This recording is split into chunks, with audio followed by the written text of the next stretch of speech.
I awoke, very much like the majority of my mornings, with a hangover.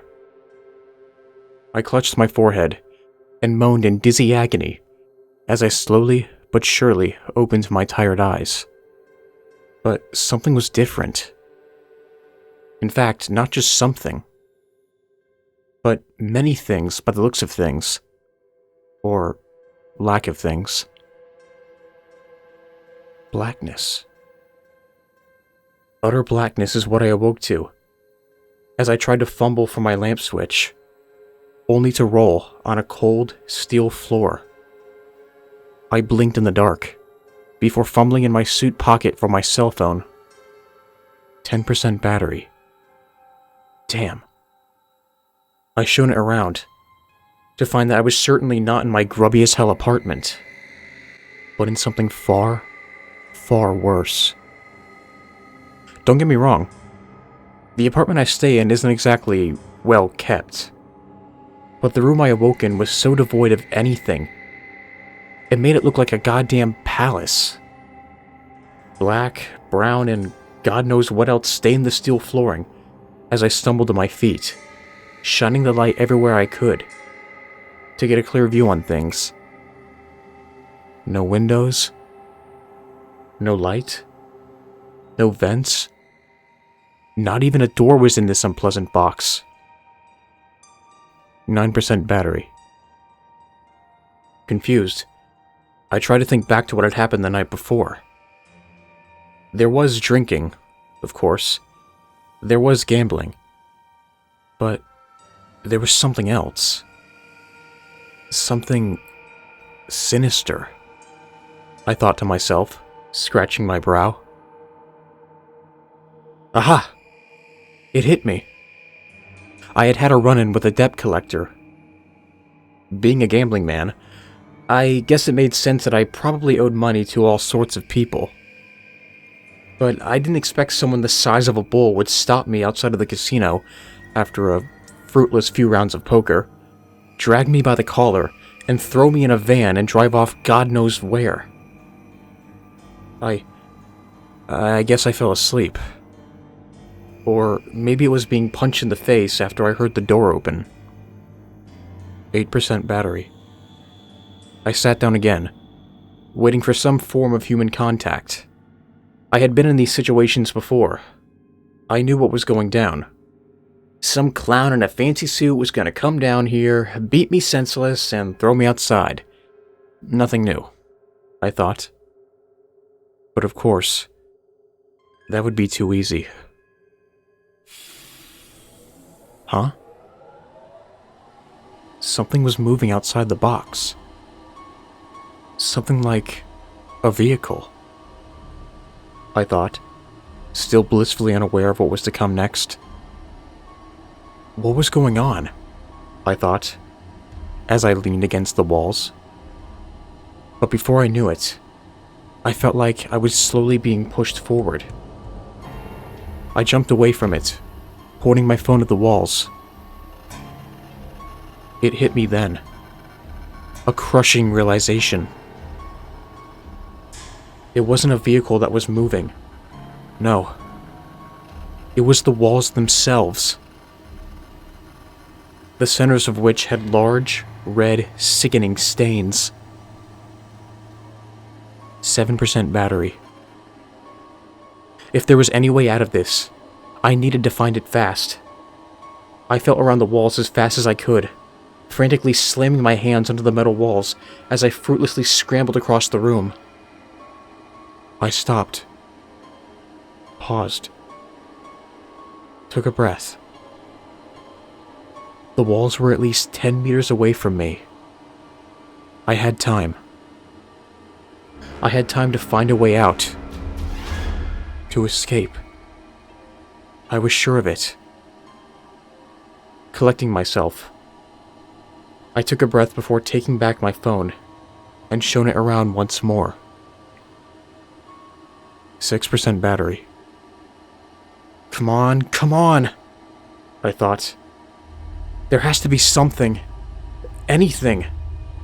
I screamed for help. For dear life. as I fell and slammed against the walls madly. 5% battery. I sat and did the last thing any sane man would do in this situation. I laughed. I laughed like I had been told the funniest joke in the world, like I had been gassed or something. I screamed to the deaf walls. "Out of all the things," I shouted, still laughing madly, "out of all the things you could have used to intimidate me, this takes the cake. Very funny," I yelled. "Very funny. Trapping me here to teach me a lesson. I get it. No more gambling. No more money lending. I know you're just joking. Just, please. Please let me go." I waited for a response. For the walls to stop making their groans. For them to stop moving. As if my brash screeches would make an effort. "I know you're not going to kill me. You might as well stop now." 4% battery. After a few seconds of nothing, I screamed louder than ever. No laughter this time. Just pure, hot-blooded rage as I pounded furiously against the walls, which still homed in. I shot obscenities left and right, kicking and punching the black darkness like a toddler in a tantrum. Before long, my fatigue got the best of me, and I sat down, defeated, spent. 3% battery. The walls were close. 5 more minutes, and I would be a modern art masterpiece. What else was there to do? I thought as I panted, thinking hard on whether there was any way out. I decided to do the only thing I could do. "If you let me out, I'll pay you back. I've got the money," I pleaded, weakly. "I promise I'll pay you back, with interest. Just let me go, and you'll get your money. Please." I waited, with bated breath for a response. And, against all odds, the walls stopped. I was dumbstruck. Had my pleas worked? I waited, in the dark, now noiseless room.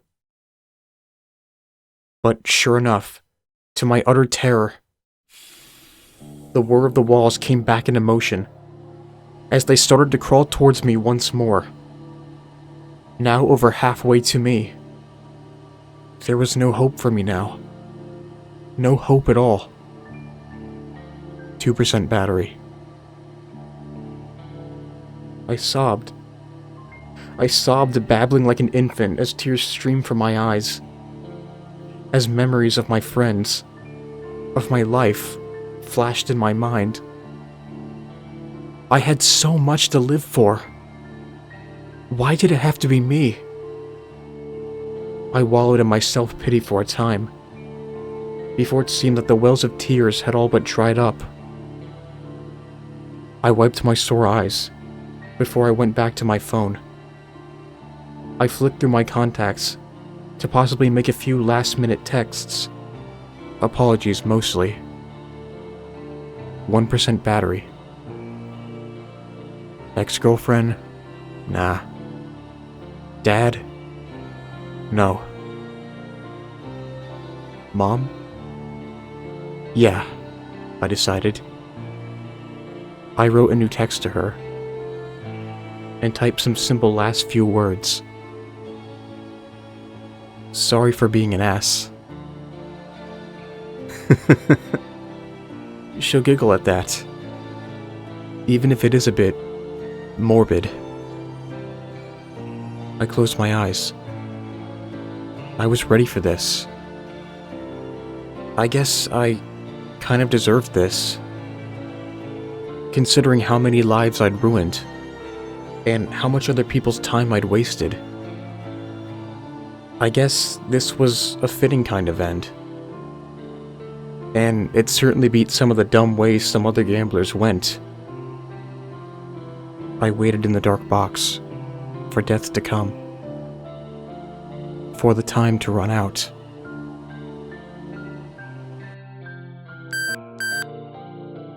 And then the phone died.